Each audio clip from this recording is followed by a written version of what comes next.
In Nagoya, 10 minutes by train from the center of the city, a temple stands on a hill. It is not the oldest temple in Japan. It is not the largest. But it may be the most unusual, because this temple belongs to no one.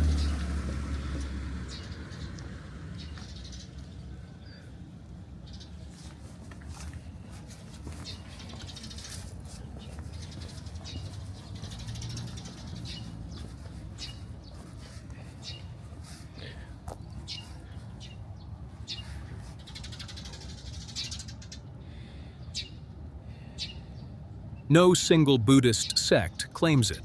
Instead, 19 different denominations take turns caring for it. Every 3 years, the head priest changes. A new tradition, a new lineage, the same temple. There is a reason for this. Inside this temple rests something so sacred that no single tradition could be allowed to keep it. A fragment of bone, believed to be the remains of the Buddha himself.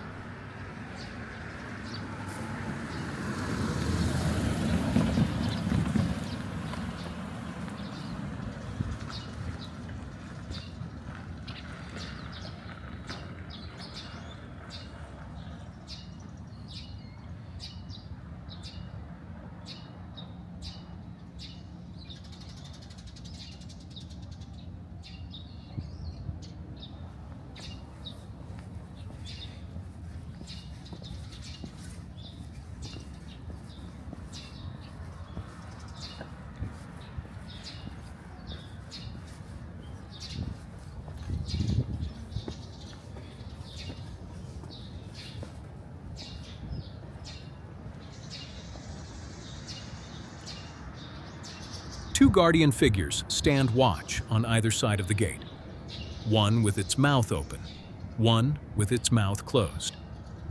In Japanese Buddhism, they are called Neo, the two kings.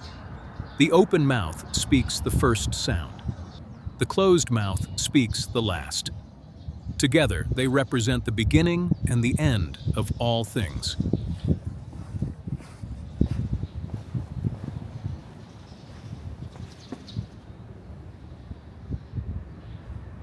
The grounds of Nittaiji were once vast. When the temple was founded, the land stretched across 100,000 tsubo, roughly 33 hectares. Today, about 4 remain. The city grew around it.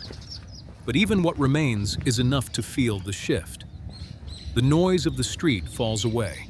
The air cools. Something older takes over.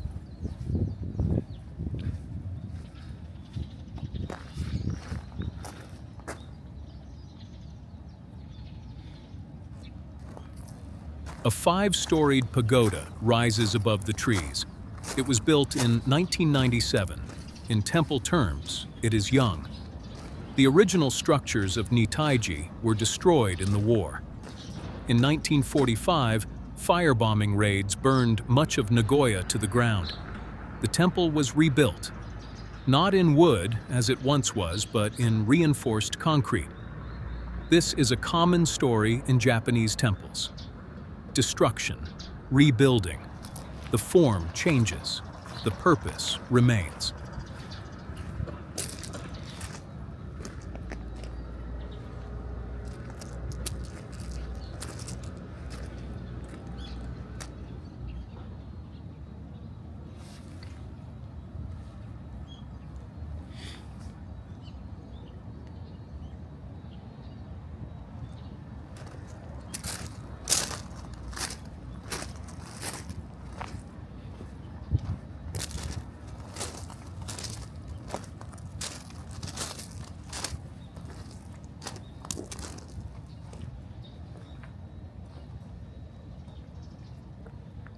The cherry trees are in bloom. In Japan, this moment lasts only days. An entire year of growth for a week of flowers. There's a word for this in Japanese. Mono no aware. The bittersweet awareness of things passing. Not sadness exactly. Something closer to tenderness. A recognition that beauty is beautiful precisely because it does not last.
Before entering the inner grounds, there's a place to pause.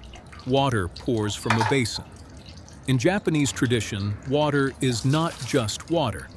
It is a way to leave the outside world behind.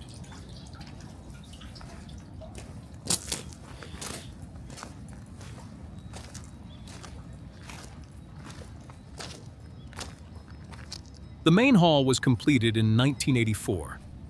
It is a large, modern building. There is no ancient wood here, no moss-covered stones. And yet, inside, something extraordinary waits. At the center of the hall stands a golden statue of the Buddha. It was a gift, sent from the kingdom of Siam, what is now Thailand, more than 120 years ago. The statue is over 1,000 years old. It was a national treasure of Siam. The king gave it willingly. A golden Buddha crossing the sea from one Buddhist nation to another. But the statue was not the true gift. The true gift was much smaller.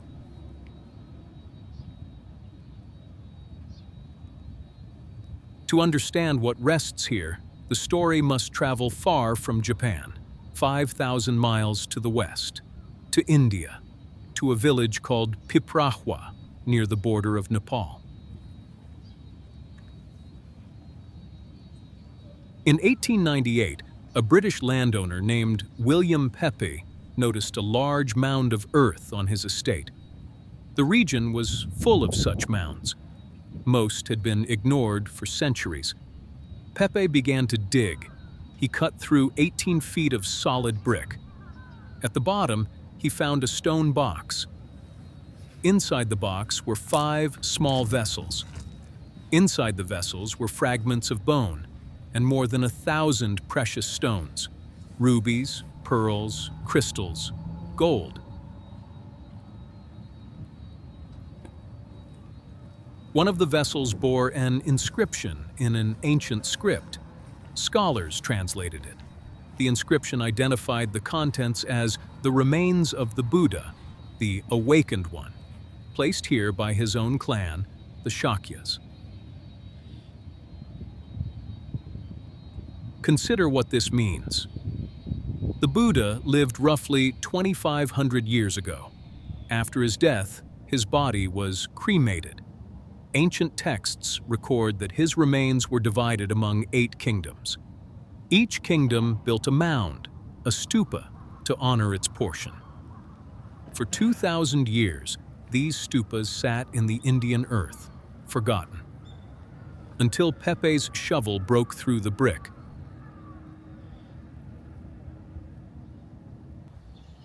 The discovery made headlines around the world. The British government in India decided what to do with the bones. They gave them to the king of Siam. King Chulalongkorn, Rama V, was the ruler of one of Asia's great Buddhist kingdoms.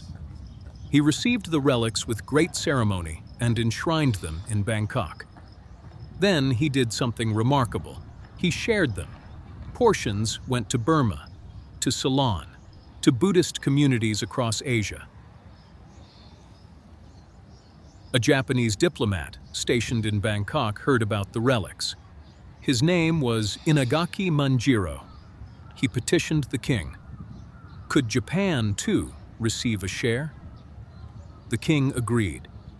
The relics were given not to the Japanese government, but to the Japanese people, a gift from one Buddhist nation to another. In 1900, a delegation of Japanese monks traveled to Bangkok. They received the bones directly from the hands of the king. Along with the bones, the king offered a golden statue of the Buddha, a Thai national treasure over 1,000 years old. The delegation brought everything home and placed the relics temporarily in a temple in Kyoto. And then the trouble began. Where should the relics be kept? Every major Buddhist sect in Japan wanted them. Kyoto argued for Kyoto. Tokyo argued for Tokyo. The debate grew fierce. These were the remains of the founder of their entire faith. The stakes could not have been higher. In the end, the solution was extraordinary. They would build a new temple, a temple that belonged to no sect, a temple for all Buddhists. The city of Nagoya offered the land, not a small plot. 100,000 tsubo, a forest, a hill, an entire landscape. The citizens of Nagoya had campaigned to bring the relics here. Officials, merchants, ordinary people, united in a single effort. They succeeded. In 1904, the temple was built. They named it by combining two nations, Nittaiji, Japan, Thailand, Nittaiji, the Temple of Japan and Thailand. And they gave the mountain a name drawn from the Buddha himself, Kakuozan, the mountain of the awakened king. That is the name this neighborhood still carries today.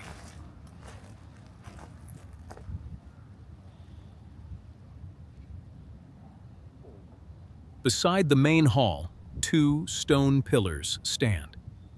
The characters carved into the stone are not easily read in passing, but they say something remarkable.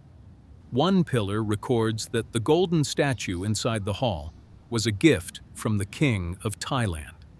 The other records that the Thai royal court also gave a complete set of Buddhist scriptures, the Tripitaka, to this temple, a statue, a library of sacred texts, gifts from a king to a nation across the sea.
A bronze statue stands nearby. It is not a statue of the Buddha. It is the king of Siam, Chulalongkorn, Rama V, the man who received the relics from the British and chose to share them with the world. Small elephants accompany him at his feet. A stone inscription nearby records the dedication ceremony. In 1987, the king of Thailand, Bhumibol Rama IX, sent his son, Crown Prince Vajiralongkorn, to unveil this statue on his behalf. That crown prince is now the king of Thailand, the connection between two nations, renewed across generations.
"19 Buddhist denominations, traditions that had existed separately for centuries, agreed to share this place.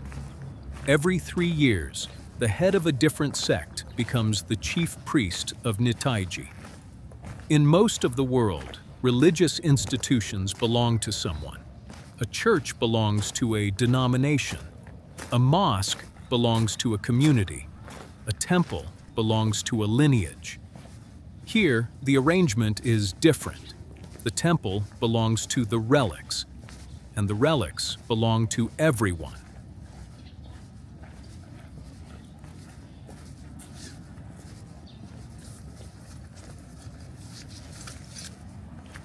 The main hall holds the golden statue, but the bones are not here. They are kept apart. Not in the temple grounds, but on a separate hill to the northeast.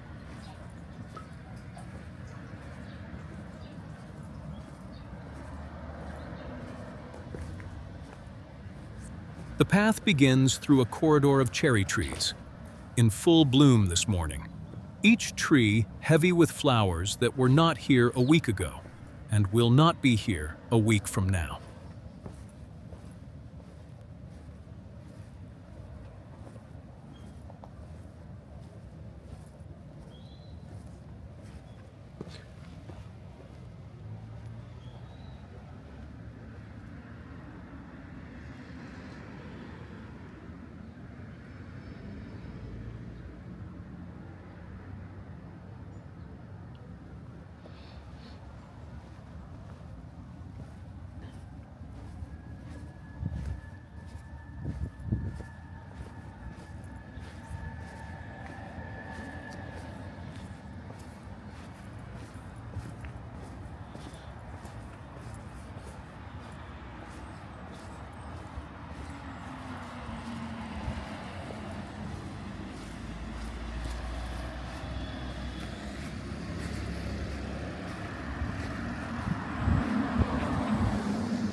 The cherry trees end. The path continues through an ordinary neighborhood. Houses, apartment buildings, a parked bicycle. This is an unusual arrangement for a sacred site. In most religions, the holiest objects are kept at the center of things. The altar at the heart of the church. The inner sanctum of the temple. Here, the most sacred relic in the temple is separated from the temple itself by 10 minutes of sidewalk. Everyday life flows between the place of worship and the place of rest. Children walk to school along the same road that leads to the bones of the Buddha. Perhaps that is not a flaw in the design. Perhaps the bones belong among the living.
The residential street ends.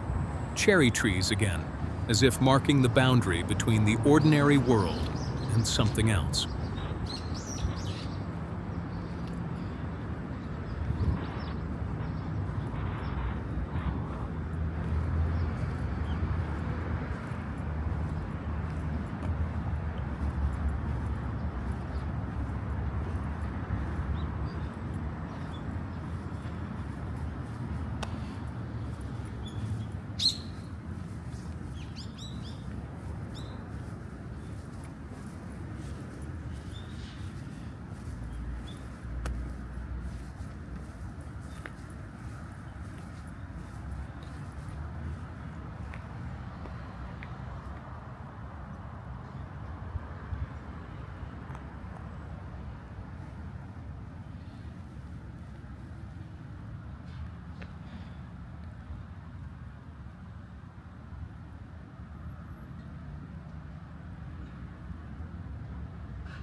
Stone steps lead uphill through a grove of trees. The air is different here, quieter than the main grounds. Fewer people, almost no one, in fact.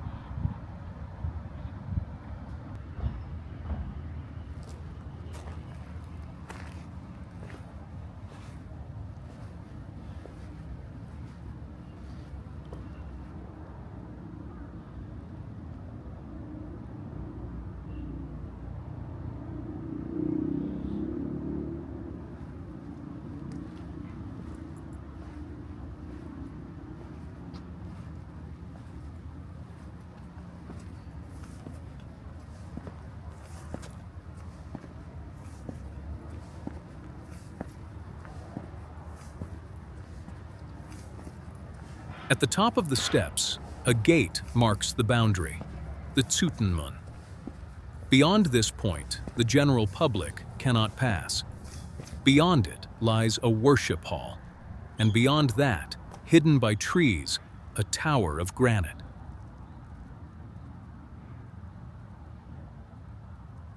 This is the Howanto, the Tower of Enshrinement. It was completed in 1918 and designed by Ito Chuta, one of the most important architects in modern Japanese history. Ito designed the tower in the Gandhara style, a form that originated in what is now Afghanistan and Pakistan, where Greek and Buddhist art once merged. A deliberate choice, not Japanese, not Thai. Something older than either tradition. A form that points back toward the source. The tower is 15 meters tall, made of granite, a designated cultural property of Aichi Prefecture. And inside, on the second level, The bones of the Buddha are sealed. Sealed. That is the precise word. When the relics were placed inside the tower in 1918, they were enclosed within a smaller vessel, which was then embedded into the structure itself. There is no door, no hatch, no panel. The design plans have been lost. No one alive today knows exactly where inside the tower the relics rest. To retrieve them, the tower itself would have to be destroyed.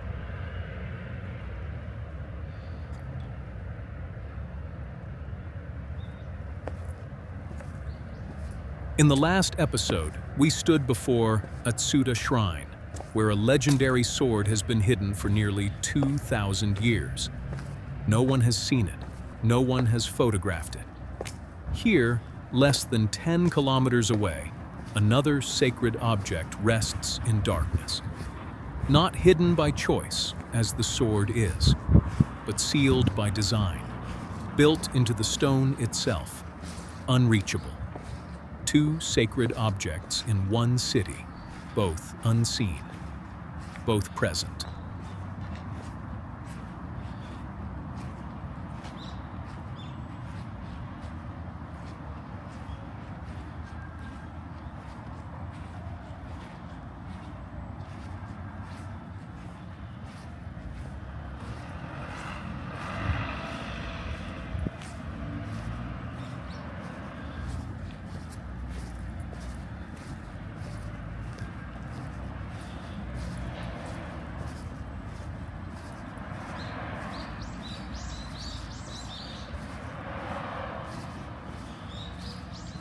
The walk back follows the same road, past the stone steps, past the cherry trees at the gate.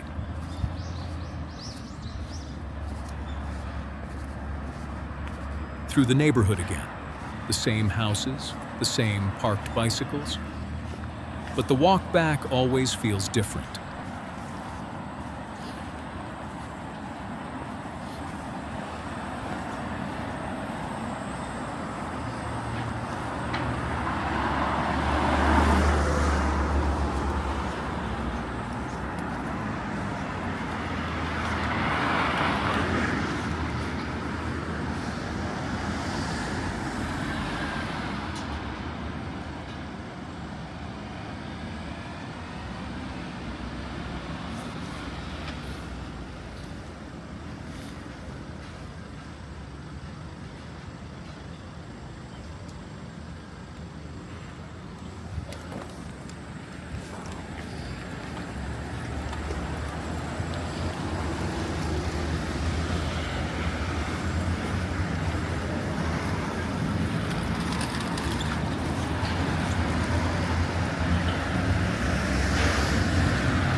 The story of Nittaiji is not a story of ancient myth.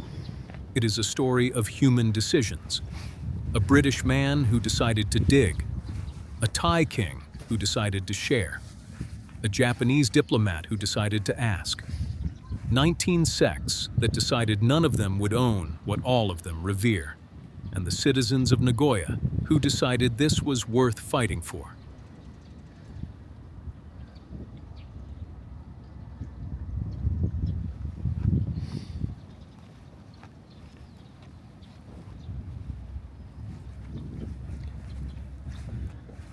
The guardians at the gate watch us leave, just as they watched us arrive. One mouth open, one mouth closed, the beginning and the end.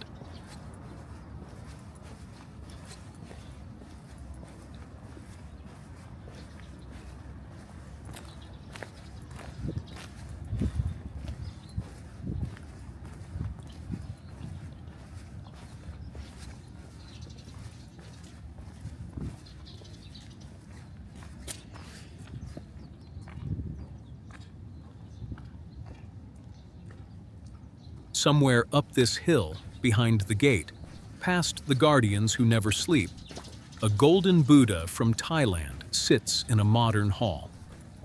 And farther still, past a corridor of cherry blossoms, past an ordinary neighborhood, at the top of a flight of stone steps, behind a gate that no one may pass, a tower of granite stands among the trees. Inside its walls, sealed beyond retrieval, a fragment of bone rests. It has been there for more than 100 years, and the bones themselves are far older. 25 centuries old, if the inscription is to be believed. A relic of a man who sat beneath a tree one morning and understood something about the nature of suffering. Whatever he understood that day, it traveled. Across India, across Asia, across 2,500 years, all the way here, to this hill in Nagoya, where the cherry blossoms are falling as we speak.